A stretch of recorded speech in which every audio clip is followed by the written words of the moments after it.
Monday.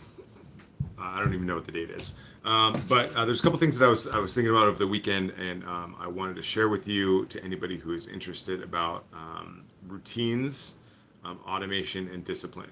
A lot of these things are actually linked to each other, but routine and discipline are absolutely linked together. So I think I made the title one thing, but what I'm talking about is going to be a different thing. But they actually go in order of discipline, routine, and automation. So, discipline to me is working when you don't feel like working, doing things when you don't feel like doing them. And what I've learned is that it doesn't really take an enormous amount of discipline to do the things that you don't necessarily want to do, but it does take a lot of momentum.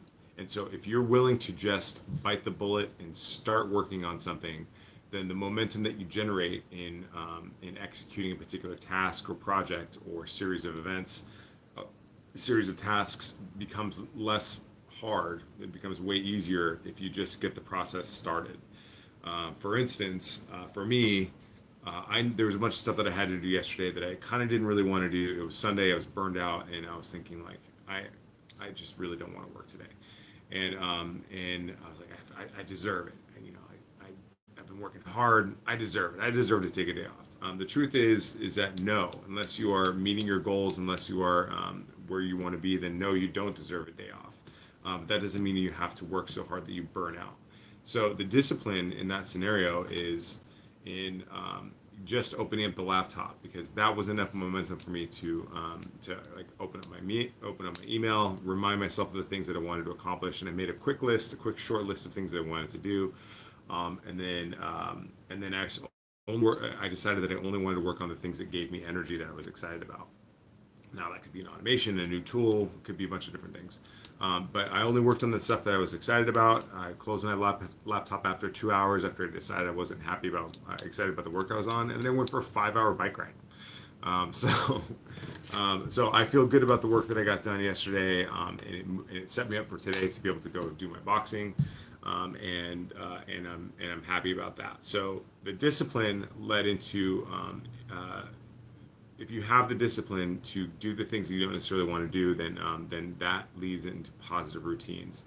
Now, I am not the person that can talk about positive routines. I mean, I smoke cigarettes. I did smoke cigarettes. I drank a lot, and I'm not the right person to talk about that. But what I found is that the same momentum, and this is straight out of James Clear's book, James Clear's Atomic Habits, that like if you are able to get yourself into a momentum in developing positive habits and a routine, then it's much easier to execute positive habits every day. So right now, like I woke up, meditated, wrote in my journal, and did a couple of chess practice things, did a little Spanish, and anything but work, but anything that helps me get outside of my mental space and into kind of a neutral space. Now I'm going to go boxing for an hour because I have a pretty light week before another project starts. And so I'm going to go boxing, but that's going to lead into a bunch of other habits. Yesterday I didn't have any caffeine, for instance. Yesterday I didn't smoke any cigarettes. I didn't drink at all. And so I'm going to use that momentum from yesterday to kind of leverage into the momentum today, and just do positive things, just things that I enjoy, the things that move the needle for me. So this leads into automation. Automation is not always fun.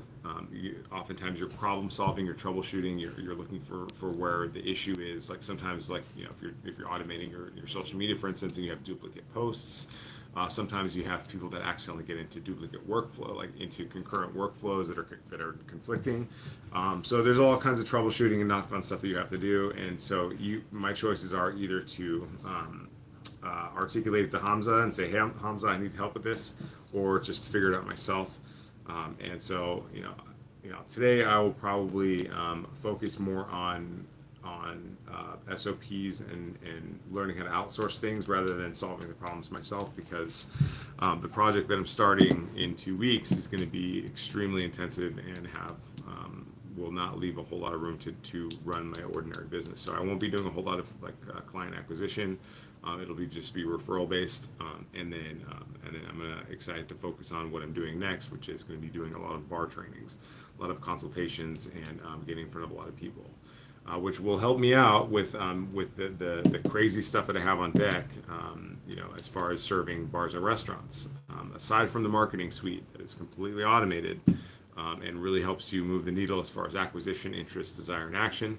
I'm also going to be putting money into bars before I even walk through the doors. So the way I do this is through an ERC grant affiliate program, and with a data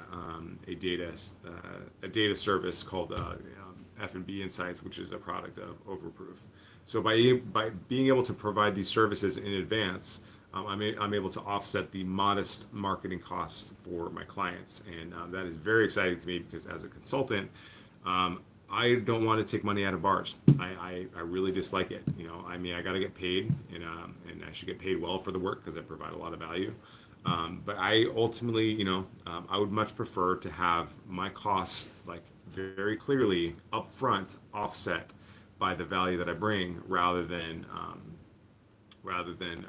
to take a deposit, do a service, and then see the ROI come in later. I'd rather have the ROI all the way up front. And then so they say, okay, well, I just got money in my account. Now I'm going to pay for marketing, and then create this kind of snowball effect for my clients. Like, that's the world that I want to live in. That's the place that I want to be. So I'm super excited about that. It's F&B Insights and the ERC program, which is basically tens of billions of dollars that are set aside in the U.S. Treasury right now that are just waiting for people to just claim these grants. It's employee retention credit.